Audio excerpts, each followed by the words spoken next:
E aí, você já parou para pensar em como o Estado brasileiro se organiza?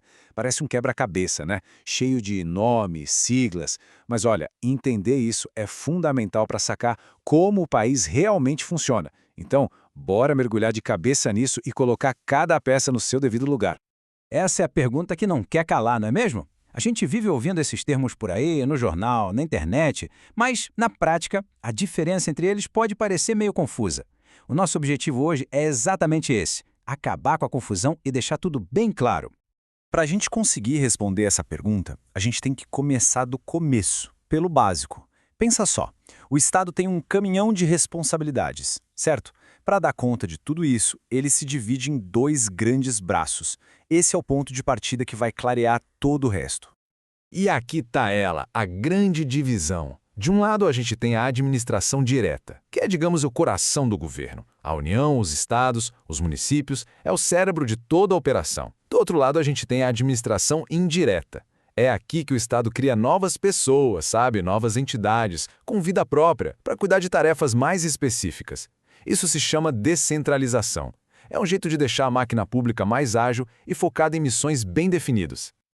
Ok, então agora o nosso foco é total na administração indireta. Ela se apoia em 4 tipos principais de entidades. Vamos começar pelas duas que são regidas pelo direito público. O que isso quer dizer? Quer dizer que elas têm poderes e deveres bem especiais, diferentes de uma empresa comum, porque no fim das contas, elas agem em nome de todos nós. As primeiras da lista são as autarquias. Tenta pensar nelas como se fossem extensões diretas e super especializadas do governo. Elas são criadas para executar serviços que são a cara do Estado, como, por exemplo, fiscalizar uma profissão, regular um setor da economia ou cuidar da nossa previdência. E aqui tem um ponto que é o mais importante de todos e que define o que é uma autarquia: o jeito como ela nasce. Ela é criada diretamente pela lei. Preste atenção nisso. A lei não só autoriza, não, a própria lei já dá vida para a entidade.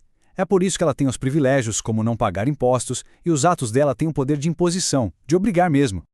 E para essa ideia ficar bem concreta, vamos pegar 2 exemplos gigantescos. O INSS, que cuida das nossas aposentadorias e benefícios, e o Banco Central, que é o guardião da nossa moeda. Os dois executam tarefas que são a mais pura essência do poder do Estado. Agora vamos para as fundações públicas. A lógica aqui é um pouquinho diferente. Imagina que o Estado pega uma parte do seu patrimônio, um dinheiro, uns prédios, e coloca numa caixinha. Aí ele vira para essa caixa e diz: caixinha, a partir de agora você tem vida própria e sua única missão é promover a cultura, a pesquisa ou proteger o meio ambiente. É basicamente isso, um patrimônio que ganha um propósito social. E o mais interessante delas é que elas podem ser tanto de direito público, funcionando quase como uma autarquia, quanto de direito privado. Mas o foco delas é sempre em áreas sociais, como saúde, educação e cultura. E o mais importante, sem visar o lucro. A FUNAI é um exemplo perfeito, com essa missão importantíssima de proteger os povos indígenas.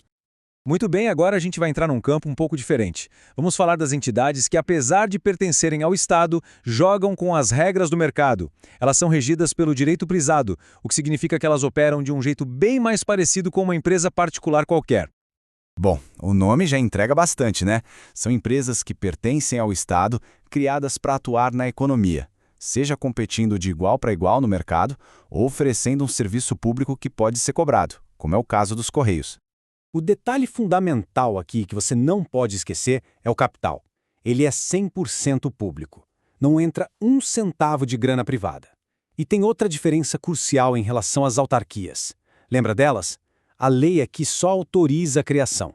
A empresa só passa a existir de verdade depois que é registrada em cartório, como qualquer outra. E seus funcionários são contratados pela CLT. E os exemplos, claro, fazem parte do nosso dia a dia. Os Correios, que prestam serviço que chega no país inteiro, e a Caixa Econômica Federal, um banco público gigante que pertence totalmente à União. Agora, o jogo muda completamente. Aqui, o Estado não joga sozinho. Ele se junta com investidores privados, misturando dinheiro público e particular para dar uma turbinada na sua atuação na economia. É tipo uma parceria estratégica para atuar em mercados gigantes. A regra de ouro aqui é a seguinte: mesmo tendo sócios privados, quem manda é o Estado. A maior parte das ações que dão direito a voto tem que ser pública. Isso garante que a direção da empresa continue seguindo o interesse público. E tem uma exigência de forma. Ela sempre, mas sempre mesmo vai ser uma sociedade anônima, a famosa SA. E os exemplos mais famosos são dois gigantes do nosso mercado: a Petrobras, uma das maiores empresas de energia do mundo, e o Banco do Brasil. Os dois têm ações na Bolsa de Valores, ou seja, qualquer um pode se tornar sócio, mas o controle final é do governo. Ufa! Passamos pelas 4 entidades. Agora, para essa informação toda grudar na mente de uma vez por todas, vamos colocar todas elas lado a lado. É na hora de comparar que as diferenças mais importantes saltam aos olhos. E olha só, este quadro aqui resume tudo perfeitamente. Dá uma olhada na primeira linha. A autarquia é criada por lei, enquanto as outras são só autorizadas. Repara também na forma jurídica. A sociedade de economia mista só pode ser SA. E muita, mas muita atenção na última linha, a do foro, que define onde os processos contra elas são julgados. Uma empresa pública federal vai para a Justiça Federal. Já a sociedade de economia mista, mesmo sendo federal, geralmente vai para a Justiça Estadual. E por quê? Porque a presença do capital privado aproxima mais das relações comerciais comuns. Essa aí é uma clássica pegadinha de concurso. Essa frase cai como uma luva para o nosso papo, não acha? Entender essas diferenças não é só decorar um monte de nome, é sobre entender a estratégia que existe por trás da organização do Estado. Cada um desses modelos é uma ferramenta diferente, para um trabalho diferente.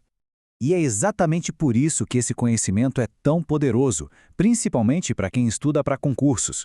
As bancas examinadoras simplesmente adoram explorar essas pequenas, mas decisivas diferenças para testar quem foi que realmente entendeu a lógica por trás de toda essa estrutura.